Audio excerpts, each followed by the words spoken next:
अस्सलाम वालेकुम, मैं हूँ आबिद अंदलीब। दो बड़ी ख़बरें हैं, दोनों एक दूसरे से बज़ाहिर जुड़ी हुई हैं। एक ये कि बिल आखिर मैंने आपको कहा था कि जो मैंने सीरीज़ स्टार्ट की थी कि ये जो सऊदी शेख हैं आले सऊद, इनकी चीखें निकल जाएंगी, और वही हुआ। इन्होंने घुटने टेक दिए बिल्कुल। उसकी वजह क्या है इसका भी मैं आपके सामने जो है वो थोड़ा सा जिक्र करूँगा। क्यों हालात यहाँ तक पहुँचे और क्यों पाकिस्तान के और सऊदी अरब के ताल्लुकात जो थे इस नहज पे पहुँचे, और अब पाकिस्तान और सऊदी अरब के पास क्या ऑप्शन है। और जो दूसरी बड़ी ख़बर है वो ये कि चाइना के जो सदर हैं वो पाकिस्तान आ रहे हैं। पहली ख़बर जिसका ताल्लुक़ बराह रास्त पाकिस्तान और सऊदी अरब के ताल्लुकात के साथ साथ कश्मीर की सूरत हाल के साथ है, और इस वक्त की जो मजमूई ख़ित्ते की सूरत हाल है उसके साथ भी है कि जनरल कमर जावेद बाजवा जो है उनको दावत दी गई है एक तरह से। जो सऊदी अरब के सफ़ीर थे उनको मिले और उन्होंने उनसे रिक्वेस्ट की थी कि भाई आप खुदारा हमारे मुल्क में आएँ और वहाँ बैठ के बातचीत करें, आप इस तरह से नाराज़ ना हों, आप इस तरह के जो है वो बयानात ना दें, और सिर्फ़ वो जो जमी हुई बर्फ़ है उसको पिघलाने की एक काविश है जो सऊदी अरब की तरफ से जो है वो की गई है। और जनरल कमर जावेद बाजवा को उन्होंने रिक्वेस्ट की और उसी हवाले से उनका ये जो टूर है इसको प्लान किया गया है। सऊदी अरब वो जाएंगे। और जो दूसरी ख़बर है वो चीन के जो सदर हैं वो पाकिस्तान आ रहे हैं। ये जो दोनों ख़बरें एक दूसरे से कैसे जुड़ी हुई हैं और इनका आपस में क्या ताल्लुक़ है, थोड़ा सा इस पे बात करने से पहले मैंने आपको कहा था कि ये आखिरी मेरी वीडियो होगी सऊदी अरब की हिस्ट्री के हवाले से और आले सऊद जो हैं वो उनके हवाले से। मैं मेरा ये जितनी भी मेरी स्टडी है और जितनी अंडरस्टैंडिंग है उसमें मैं ये बात पूरे वसूख से आपको बता रहा हूँ कि आले सऊद ने सऊदी अरब को कोई सिस्टम नहीं दिया, कोई दिफाई निज़ाम नहीं दिया, सिर्फ़ और सिर्फ इन्होंने जो है वो इन्हिसार किया है दूसरी ताकतों पे, और इन्होंने बड़ा महंगे से महंगा असला ख़रीदा। इन्होंने अपना कोई इदारा नहीं बनाया, अपनी कोई इंडस्ट्री नहीं बनाई, सिर्फ़ और सिर्फ ये ख़रीदार रहे। और ज़ाहिर है इनके पास पैसा जो है वो आपको सबको पता है बेशुमार है और बड़ी इनके पास दौलत है।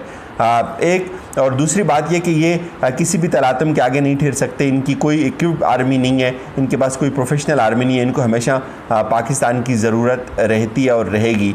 जहाँ तक ये सितम है कि कश्मीर पे इन्होंने आज तक कोई बात नहीं की, फ़लस्तीन पे इन्होंने कोई बात नहीं की। ये अलमी है कि इनका जो इंडिया उनके साथ बड़े बिज़नेस के जो है वो रिलेशन इस्टेब्लिश हो चुके हैं। इनके अमेरिका के साथ हमेशा से साल से इनकी ताल्लुकात हैं, उसका आप जिक्र सुन चुके हैं पहली वीडियोज़ में। अगर वो आप सुनेंगे तो आपको कॉन्सेप्ट समझ आ जाएगा कि अलमिया क्या रहा आज तक आले सऊद का और इस रियासत का। यहाँ स्टेट टू स्टेट रिलेशन आज तक डेवलप नहीं हो सके। इनकी एक अजीब व गरीब नौयत है इनकी। जिस तरह नवाज शरीफ ताल्लुकात बनाता है ज़ाती तौर पे आम और साड़ियाँ भेज के, ये भी उसी तरह की ताल्लुकात बनाते हैं और ज़ाती ताल्लुकात होते हैं। वो सऊदी अरब की रियासत के ताल्लुकात नहीं होते हैं, इनके पर्सनल रिलेशंस होते हैं।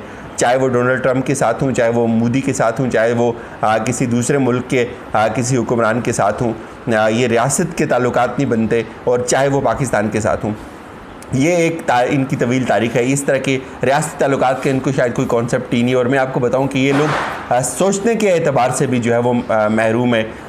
ये सऊदी अरब को बनाते या डेवलप करते ये तो दूर की बात है, इनके हमेशा से एक मखसूस किरदार रहा है। इसीलिए इनको पाकिस्तान की ज़रूरत पड़ी है। ये इनकी चीखें निकल गई हैं, ये घुटने टेकने पे मजबूर हो गए। इनको इस बात का बखूबी इदराक है कि ये सर्वाइव नहीं कर सकते। और दूसरी तरफ ये जो है वो इनको इसराइल बहुत बड़ी कुव्वत नज़र आती है, और उसके लिए ये आए रोज़ सैकड़ों जो है वो शहीद होते हैं हर साल फ़लस्तीनी। उनके लिए आपको इनका कोई लफ्ज़ नज़र नहीं आएगा। इनकी बालादस्ती है OIC पे, इनकी बालादस्ती है मोतमर आलम इस्लामी पे, इनकी बालादस्ती है दूसरे इदारों पे, और उस बालादस्ती को ये कायम रख के जो है वो मुख्तलिफ़ ऑपरेशंस करते हैं। और ये दूसरे जो इनकी ताकतें हैं उनको जो है वो खुश करने के लिए ये कोई दकीका जो है वो फ़रोगुज़ाश्त नहीं छोड़ते। तो इसलिए ये मजबूर हो गए। मैंने आपको पहले कहा था कि ये घुटने टेक देंगे, इससे ज़्यादा इनकी औकात नहीं है। लेकिन सितम यह कि पाकिस्तान जो है पाकिस्तान की बहुत ज़्यादा वहाँ लोग मौजूद हैं। पाकिस्तान की बड़ी इमोशनल अटैचमेंट है उस ख़ित्ते सरज़मीन के साथ। और पाकिस्तान के मैं कहता हूँ हर पाकिस्तानी शायद पाकिस्तान से इतना ज़्यादा जुड़ा हुआ नहीं है जितना हमारे उन मुक़द्दस मकामात के साथ है जो हमारे लिए हर एतबार से जो है वो काबिल तक़लीद हैं, काबिल तकरीम है। उसके अलावा जो पाकिस्तान की वहाँ लोग मौजूद हैं, पाकिस्तान के जो एक बड़ा तबका वहाँ मौजूद है, 20 लाख से ज़ायद लोग वहाँ इस वक्त जॉब कर रहे हैं, मुख्तलिफ़ सूरतों में वहाँ मौजूद हैं, उनका बहुत ज़्यादा एहसास है। चूँकि ये जो आले सऊद हैं ये बड़े फ़िरौनियत नुमा लोग हैं, इनकी ये बड़े बददिमाग लोग हैं। उसकी वजह ये कि इन्होंने कुछ ममालिक के हज बंद कर दिए थे। आपको पता है ईरान के हज के वीज़े इन्होंने बंद कर दिए थे, तो ये एक हम वक्त एक थ्रेट रहता है। लेकिन ज़ाहिर है उन लोगों की भी जो है वो पाकिस्तान को ज़रूरत है, पाकिस्तान का एहसास है वो लोग। लेकिन इस सब से के बावजूद भी कभी भी ये नहीं होता तारीख़ में कि आपके ताल्लुकात इस तरह से एकदम ख़राब हो जाएं या बिल्कुल आखिरी हदूद को छूने लग जाएं। तो पाकिस्तान का किरदार हमेशा मिसाली रहा है। पाकिस्तान ने इनकी टेंशन को कम करने के लिए एफ़र्ट की, ईरान के साथ इनकी जो टेंशन थी उसको कम करने के लिए एफ़र्ट की, कतर के साथ इनके जो मसाइल थे उसको कम करने के लिए हमेशा एफ़र्ट की है। तो ये मैं नहीं समझता कि पाकिस्तान के सऊदी अरब के साथ ताल्लुकात एकदम से जो है वो ख़त्म हो जाएंगे या ख़राब हो जाएंगे या बिल्कुल किसी सर्द खाने में जो है वो पड़ जाएंगे या एक्टिव नहीं रहेंगे। लेकिन ताहम ये ज़रूर आले सऊद को चाहिए, उन जो हुक्मरान हैं उनको एक दफ़ा ये ज़रूर सोचना चाहिए कि जो पाकिस्तान है वो हम वक्त उनके लिए खड़ा है, वो उनका मुखलिस है और उनको जो पाकिस्तान के क्राइसिस हैं उसमें अपना पार्ट ज़रूर प्ले करना चाहिए। उनको अंडरस्टैंड करना चाहिए कि हिंदुस्तान और मोदी वाला हिंदुस्तान ख़ास तौर पे किसी हवाले से भी ना कश्मीर का मुखलिस हो सकता है ना पाकिस्तान का मुखलिस हो सकता है। पाकिस्तान को आले सऊद या सऊदी अरब बहुत ज़्यादा बेक कर सकता है हर एतबार से, लेकिन अलमिया ये कि वो छोटे छोटे जो पैसे हैं शायद उनके लिए पैसा कोई मानी नहीं रखता। उनके पास बड़े एसेट्स हैं और ये हज से वो बड़ा पैसा कमाते हैं और उनके पास बड़े ऑप्शन हैं, तेल गैस के बड़े ज़ख़ीरे हैं। लेकिन ये इंतहाई एक दो मुल्कों के दरमियान और ख़ास तौर पर एक ऐसा मुल्क पाकिस्तान जैसा मुल्क जो वाहिद सुपर पावर है उसको बेक करने के लिए, जिसको आज तक वेस्ट ने हमेशा कमज़ोर करने की जो है वो साजिशें की हैं, उसके साथ खड़ा होने के बजाय आप उससे जो है वो थोड़े थोड़े वो पैसे मांगते हैं। ये एक शर्मनाक और तकलीफ़ दे बात है। हमारे जो ताल्लुकात हैं इससे ऊपर होने चाहिए, इससे ज़्यादा मिसाली होने चाहिए, इससे ज़्यादा गहरे होने चाहिए और असूलों पे होने चाहिए।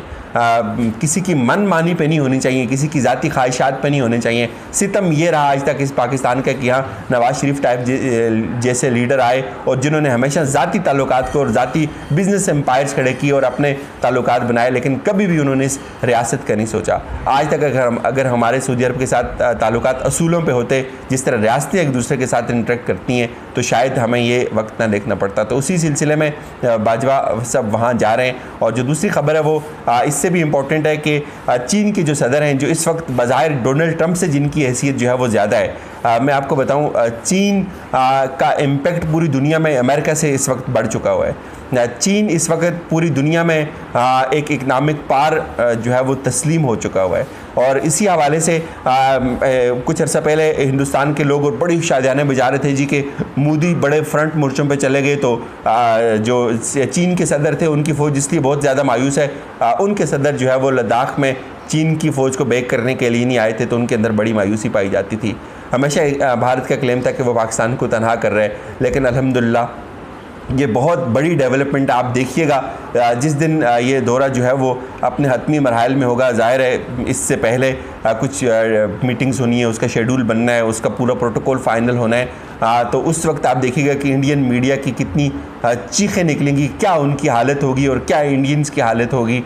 लेकिन ये एक बहुत बड़ी डेवलपमेंट है। ये एक वक्त में मैं कहता हूँ भरपूर दो तरह की जो है वो सफारती कामयाबी हैं जो पाकिस्तान के हिस्से में आई हैं। पाकिस्तान को चाहिए कि इससे ज़्यादा जो है वो इस्तिफ़ादा करे।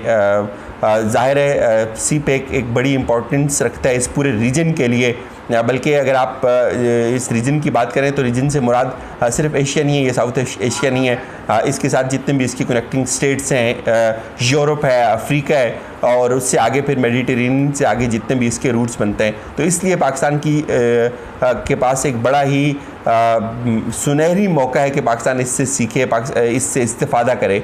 वो चाइनीज़ जो शायद हमसे कुछ अर्सा बाद आज़ाद हुए थे, आज वो दुनिया को लीड कर रहे हैं, तो क्यों पाकिस्तान पीछे है? पाकिस्तान को उनके तजर्बात से भी सीखने की ज़रूरत है। मुझे इजाज़त दीजिएगा, अपना बहुत सारा ख्याल रखिएगा, फ़ीडबैक से आगाह कीजिएगा। खुदा हाफिज़।